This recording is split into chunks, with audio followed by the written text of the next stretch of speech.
Viral ngayon sa Philippine boxing community ang recent post ng ating former WBO champion John Riel Casimero na kung saan sa nasabing post ay nagpahiwatig ng pagkawalang gana itong si Casimero na makalaban ang The Japanese Monster Inoue ganun pa man. Ayon sa ating pinagkakatiwalaang insider, ang nasabing post nitong si Cuadro Alas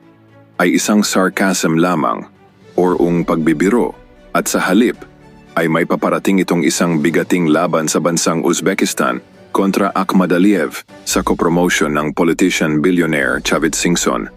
Sa kaugnay pa rin na balita ay tuluyan ng pumanaw ang posibleng matchup nitong si Naoya Inoue kontra sa former unified champion Murodjon Akhmadaliev.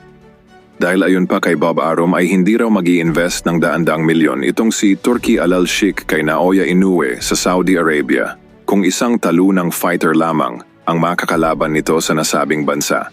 Ang tinutukoy na talo ni Bob Arum ay ang previous fight nitong si Akhmadaliev na kung saan ito ay tinalo na noon pa ni Marlon Tapales na alam nating lahat na itong si Tapales ay walang kahirap-hirap lamang ng pinagapang nitong si Naoya Inoue sa kanilang naging undisputed bout noong Disyembre ng nakaraang taon.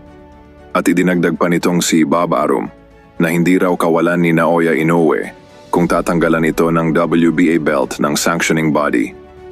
Dahil sa taong 2025 raw, ay magkakaroon ng 2 mega fights itong si Inoue sa Saudi Arabia sa ilalim ng Saudi Arabian billionaire Turki Al-Sheikh.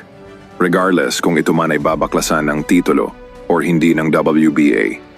Sa madaling salita ay malabo munang mapapanood ng live ng mga Japanese boxing fans itong kanilang national treasure na si Naoya Inoue na lumaban sa loob ng kanilang bansa sa Japan